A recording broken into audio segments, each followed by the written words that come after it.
Ladies and gentlemen, welcome back to Hold My Nugget Studios for Game 3 of your 2019 NBA Playoff First Round Game Highlight Commentary. We begin down in America's Peninsula as the Orlando Dark Magicians take on the Toronto Baby Dinosaurs. The pride of Barcelona, Marc Gasol, would put in 8 points in under 2 minutes, and throughout the entire first half, both teams would be neck and neck. But in the second half, the Raptors would begin to pull away. It was as if Raichu used Thunder Wave on the Magic, and they were unable to play defense as the Toronto Raptors would go on a 26-8 run. But somebody would activate a paralyzed heel, and much like attending a voodoo festival, here comes the magic. They would begin to fight back like white blood cells fight against bacteria, and they would cut their deficit all the way down to 3 with under 1 minute left to play. The Magic would need one stop, but they could not restrain Negro Snake Eyes as he'd get to the foul line, connect on both his free throws, and give the Toronto Raptors a 5-point lead. Desperation time for the Magic. Their 3-point attempt is no good. Somebody check his passport. That's a travel. The shot is gonna be no good. Ball goes out of bounds. 0.5 left to play. The Baby Dinosaurs are going up in the series 2-1. We head out to the West Coast, Los Angeles, California, where the Dirty Clippers take on the Golden Shower State Warriors. And once again, they would mash up the barber shop because the Clippers are getting their asses whipped. It was much like coming home with an F on every grade on the report card because your parents is gonna whip your ass. You didn't need to call on Vince McMahon to tell the Clippers that You got no chance! No chance at all! You got no chance! but this could be some deja vu because the Clippers were down by 31, and once again they're down by 30 in the third, and they'd still be down by 30 in the fourth. Somebody call the goddamn EMTs. Throw in the towel. Stop! He's already dead.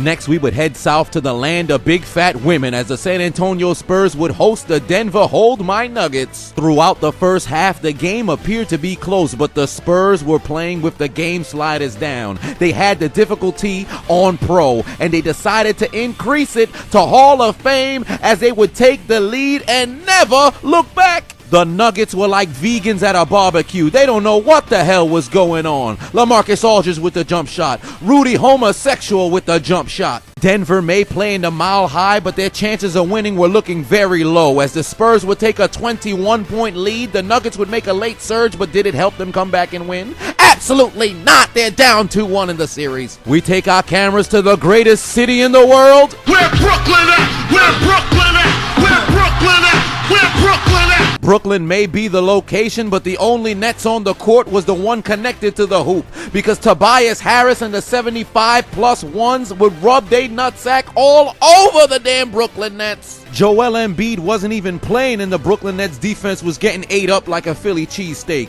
The Nets would look to make things interesting as we'd enter the fourth quarter, and they'd cut their deficit down to 6, but it's all downhill from here as the power of the Kardashian-Jenner pussy would kick in, and Ben Simmons would rub his nutsack all over the Nets, and the Philadelphia 50+ 26ers would go up 2-1 in the series. Up next, we'd head to the series that Larry Bird doesn't know who to cheer for as the Indiana Pacemakers take on the Boston Cybermen. Boston would jump out to an early double-digit lead. Generic 2K center Al Horford would connect on a 3. But back would come the caution tape-looking jerseyed Indiana Pacemakers. They would battle all the way back and eventually take the lead over the Boston Cybermen. Hitman top. Use rapid spin, and the Cybermen would turn into leprechauns. The leprechauns would go to the bottom of the rainbow. They'd take out Lucky Charms. They draw their magic card. It's a pot of greed. They would summon 2 Irishmen and his hornswoggling Finley because the Celtics love to fight. Kyrie Irving would find his sweet spot with the tough spot, and the generic 2K center Al Horford would put the game on ice. The Pacers go down 0-3 at home. Up next, we head out to Oklahoma City where the WCW Thunder take on the Portland Trail. Rest in peace, Craig Sager. We all miss his crazy-looking Blazers. Both teams would begin the first half neck and neck. Aquaman would lay it up and in, and Dennis, I have a Wiz Khalifa patch from 2011 Schroeder would connect on a 3. Elite hairline but lack of forehead, Paul George would connect on a 4-point play, and always angry Russell Westbrook would connect on a pair of shots. Hey Brody, what's your favorite mixtape? And one! OKC would walk into Cerulean City and they would tell Misty she doesn't stand a chance because the Thunder reigned supreme tonight as Russell Westbrook would put the game away with a three-pointer over Dame, and they would go on to win the game and cut the series lead to 1. Out to the Motor City we go, where the Milwaukee Bucks take on the Detroit Pistons, and the more things change, the more they stay the same. Detroit started with an early lead, but the Bucks would take out their left testicle. They'd expose their right testicle, and they'd begin to rub it all over the Detroit Pistons. This is just abuse in every sense of the word. The Detroit Pistons is much like the appendage of a 46-year-old virgin with a lifetime collection of porn, brand new lotion on a Saturday night. You're gonna get beat. Blake Griffin returned to the court, but did it help the Pistons come back and win? Absolutely not. The necrophilia continues because the Pistons may be dead, but somehow they're still getting fucked. Somebody call the EMTs. Throw in the towel. Stop! He's already dead. Last but not least, we take a trip to the Seaman Lake City as the Utah Jazz take on the Houston Rockets. Donovan Mitchell would put in a 3. CP3 would respond, right back at you, pussy. Joe Ingles would say, if I may interject, that's how a white man shoots the basketball. But in the second half, things would begin to get spicy. Kyle Korver would connect on a pair of threes. James Harden would find Capella for the alley-oop. Hey, remember when Gerald Green won that dunk contest? Pepperidge Farm remembers. He knocked down back-to-back threes and give Houston the lead. And it was only a matter of time before step-back Poppy would strike. Eric Gordon would connect from deep to give Houston a 4-point lead, but Donovan Mitchell would say, right back at you, pussy. Step-back Poppy would answer once again from 3, but Donovan Mitchell would tell the Houston Rockets in school his favorite subject was a little bit of English as he'd respond. 10 seconds left to play, wide open look, his shot to tie the game is gonna be...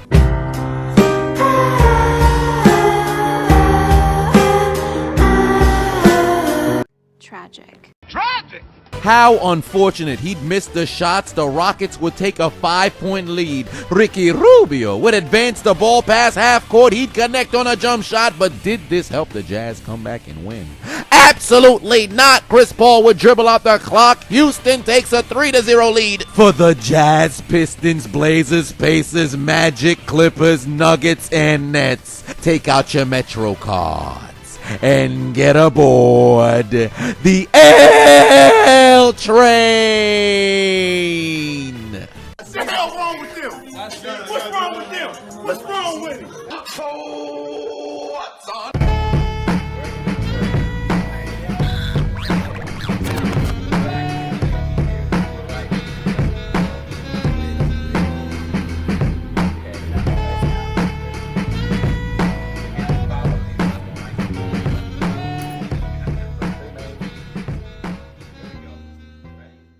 Big dummy, Nancy, hold my nuggets, suck my dick.